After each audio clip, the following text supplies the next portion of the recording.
Bienvenue sur Angers Télé pour cette nouvelle semaine d'information. Au sommaire de ce journal du lundi 30 septembre, nous reviendrons sur l'inauguration de la Cité de la Solidarité à Angers. Nous ferons point sur les différentes rencontres sportives qui se sont déroulées ce week-end. Enfin, nous recevrons Elisabeth Véry, la directrice des archives départementales. Elle viendra nous parler de la réouverture de la salle de consultation.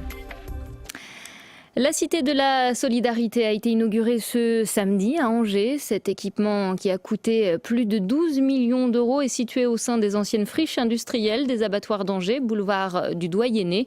Sur 2 niveaux et 7000 mètres carrés, le lieu s'impose comme la référence du développement associatif. Présentation des lieux avec Nadège Abderrazak. La Cité de la Solidarité, c'est le nouveau centre de gravité pour les 1600 associations d'Angers. Pour l'inauguration, les choses ont été faites en grand, avec au programme notamment des concerts et des visites du lieu théâtralisé. Cet établissement unique en son genre a pour objectif de soutenir, d'entourer et de conseiller le milieu associatif. Les associations qui se créent ont besoin parfois de soutien, de l'aide au projet, de l'aide à la constitution de leur statut, de l'aide à la constitution de leur sens même d'association. Donc elles pourront être là, avoir des soutiens et des partenariats. Elles pourront aussi disposer de salles de réunion, de salles de formation et elles pourront aussi bien bénéficier du centre de ressources qui était au préalable donc dans un autre lieu de la ville. De leur côté, les responsables d'associations se réjouissent de bénéficier d'un tel outil. Je pense que c'est la variété même qui fait la richesse de ce lieu. Parce que je pense que c'est là qu'on va retrouver effectivement toute la solidarité des personnes. Et je crois que de ce point de vue-là, c'est quand même extrêmement important. La cité va permettre un lieu d'échange et de partage entre les associations aussi, lors de projets collectifs, de se rassembler autour d'une table, de pouvoir communiquer ensemble, plutôt que de faire du démarchage au porte-à-porte un peu, d'avoir un regroupement sur une zone, un point central. Même son de cloche au rez-de-chaussée qui accueille une plateforme d'alimentation sociale et solidaire qui regroupe 3 associations. Depuis qu'on est tous ensemble, je pense qu'on arrive à se partager des produits qu'on a en trop. Avant, on était très éloignés les uns des autres, on n'avait pas cette proximité. On a 1000 mètres carrés, un peu plus de 1000 mètres carrés. On a une chambre froide mutualisée au niveau froid négatif, donc chose qu'on n'avait pas avant. On a des quais qu'on n'avait pas avant. On a une salle de réunion qu'on n'avait pas avant. Donc il y a beaucoup de choses qui sont venues améliorer notre façon de travailler. Si beaucoup s'accordent pour dire qu'il s'agit d'un projet utile, l'opposition municipale a quant à elle regretté le montant des frais engagés pour l'inauguration qui se chiffre à 48 000 €. Un mot sur les prochaines élections municipales. Christophe Béchu, le candidat UMP à la mairie d'Angers, vient de lancer son site internet de campagne. Il s'agit du www.angersbechu.fr, un site sur lequel on peut poser une question au candidat, retrouver son portrait ou encore la liste de ses soutiens.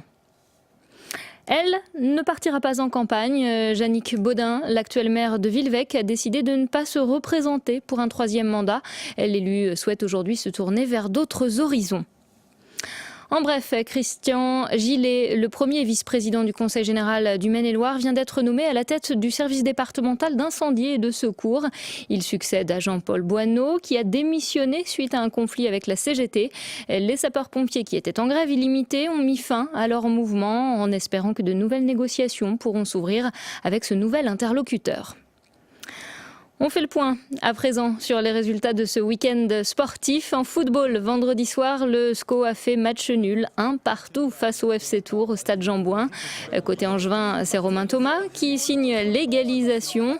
Au terme de cette 9e journée de Ligue 2, les hommes de Stéphane Moulin sont toujours leaders du championnat avec 18 points. Caen est juste derrière avec 16 points et Tours est 3e avec 15 points. Écoutez l'analyse du défenseur Thomas Romain. Il y a de l'ambition, forcément. On a un groupe de qualité. Nous, on a fait de bons résultats jusque-là. Même ce soir, le point du match nul. Bon, forcément, on est gourmands tous. On aurait aimé les 3 points. C'est d'une évidence. Maintenant, c'était le 3e match d'une semaine. Et puis, comme il a dit, le coach prend 5 points sur une semaine. C'est pas négligeable non plus. On n'a pas connu la défaite. c'est assez intéressant. On a joué des équipes aussi, 3 mardi, alors voilà, il y a eu ce qu'il y a eu, mais 3 était une belle équipe aussi qui a des arguments. Et puis nous, on a des arguments aussi, donc on le sait tous qu'on a des arguments. Maintenant, il faut qu'on soit tous liés et tous ensemble pour que justement on reste le plus longtemps possible là-haut. Ouais. Et vous pourrez d'ailleurs revoir ce match de haut de tableau ce lundi soir sur notre antenne à 20h15 et mardi à partir de 16h55. À retenir également la victoire vendredi dernier des basketteurs de l'ABC face à Tarbes, 82-66 à l'issue de cette première journée de National 1. Le club d'Angers est 3e. En handball, les joueurs d'Angers-Noyant se sont inclinés à Besançon samedi soir, 23-27. Une deuxième défaite en 3 matchs pour les hommes de David Penaud, qui pointent désormais à la 12e place du classement de D2. Enfin, en hockey sur glace, les Ducs d'Angers ont battu les Dauphins d'Épinal sur leur propre terrain, 4-3. Grâce à leurs 3 victoires en 3 matchs, les hockeyeurs angevins sont premiers de la Ligue Magnus. Après 2 mois de fermeture, la salle de consultation des archives départementales est à nouveau accessible au public depuis une semaine. Pour en parler, nous recevons aujourd'hui la directrice des archives départementales, Elisabeth Véry. Bonjour. Bonjour. Alors d'abord, pouvez-vous nous expliquer pourquoi cette salle était-elle fermée au public ?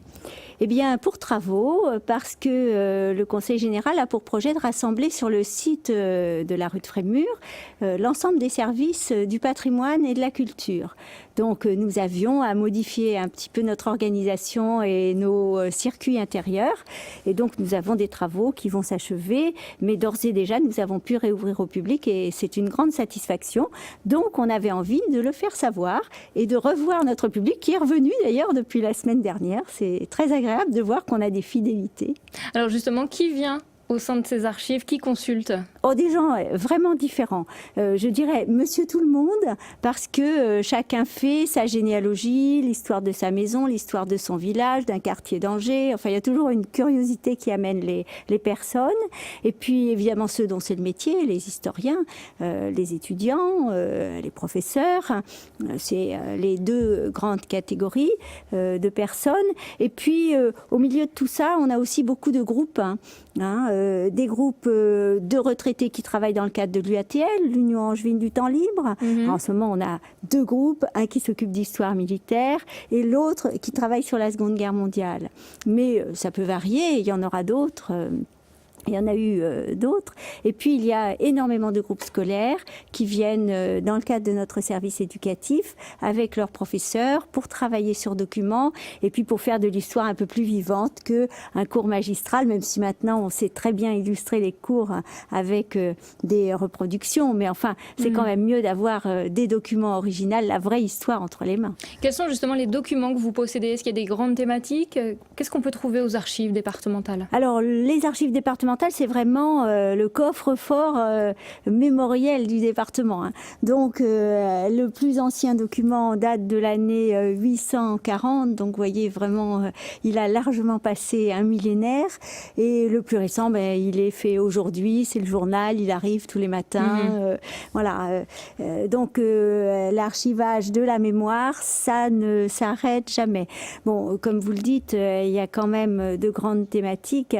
Il est évident que notre fonds historique est particulièrement important en Anjou. On a la chance d'avoir eu des établissements religieux autrefois comme les grandes abbayes. On a des princes d'Anjou qui ont été vraiment des gens qui ont dominé l'Europe. Donc tout ça, ça nous fait un fonds historique passionnant. Et puis on a aussi des archives plus contemporaines. Pendant la Seconde Guerre mondiale, Angers était le chef-lieu de région.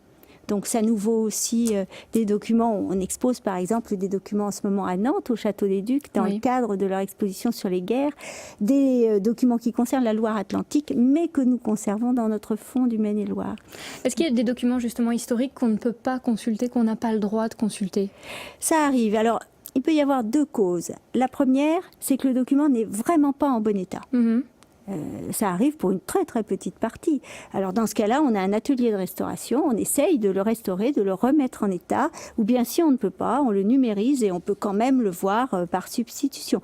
Et puis il y a des documents aussi qui concernent la vie privée, ou des affaires très confidentielles. Et la loi, dans ce cas-là, fixe des délais. Ce n'est pas nous qui décidons de soustraire tel ou tel document à la vue du public. C'est le Code du patrimoine, tout simplement, qui fixe que le respect de la vie privée ne permet pas de donner, par exemple, des documents qui comportent des informations personnelles, nominatives, à tout le monde, tout de suite.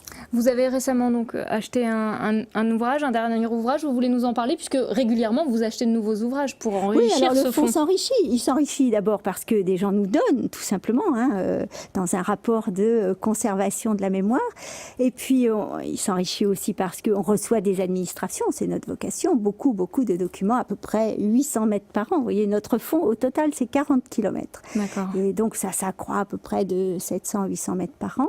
Et puis on achète, alors ça c'est plutôt des joyaux, on se fait bien plaisir. Donc ce livre qu'on voit derrière alors, vous. Cet ouvrage, c'est un ouvrage du XVe siècle, c'est un hommage rendu à un seigneur pour sa seigneurie, et il a été très joliment décoré, il a été peint, on voit l'or d'ailleurs du décor, il est de 1487, donc il a quand même déjà un petit peu vécu, et je viens de l'acheter en vente publique il y a quelques mois. Très bien. Rapidement, vous nous rappelez les horaires d'ouverture justement pour venir consulter ces archives? Tout à fait. Le lundi à partir de 13h30, du mardi au jeudi 9h-18h et le vendredi de 9h à 13h30. Elisabeth Véry, merci. Merci beaucoup. Cette année encore, la Fondation Mécène-et-Loire va venir soutenir financièrement 19 projets locaux. Jeudi dernier, les représentants de ce regroupement d'entrepreneurs ont décidé d'octroyer 148 000 € d'aide à différents porteurs de projets. Et les Amis du Petit Anjou font partie des heureux élus. Ils vont prochainement toucher 20 000 € d'aide pour restaurer un vieil autorail. Fabrice Gadon. Les Amis du Petit Anjou sont des gardiens du patrimoine. Cette association, installée à Saint-Jean-de-Lignières, restaure depuis une trentaine d'années des wagons, des locomotives et divers objets roulants qui ont marqué l'histoire ferroviaire locale. Cette fois-ci, ils vont donc s'attaquer à la restauration d'un autorail de Dion-Bouton dont il n'existe qu'un seul autre exemplaire en France. Grâce aux 20 000 € alloués par Mécène-et-Loire, ils vont en particulier pouvoir procéder à la remise en route des deux moteurs de ce drôle d'engin. C'est pourquoi nous avons sollicité Mécène-et-Loire pour une dotation qui est vraiment tout à fait intéressante pour nous. D'ores et déjà, nous avons mis nos moteurs en expertise. Ils sont démontés et nous espérons les voir remonter et tournant au moins pour l'un d'eux aux environs de Noël. À travers cette dotation, la Fondation Mécène-et-Loire récompense le travail de passionnés qui savent également faire partager leur enthousiasme à des adolescents qui interviennent eux aussi pour l'association. C'est vraiment quelque chose qui va perpétuer le patrimoine, c'est quelque chose d'important.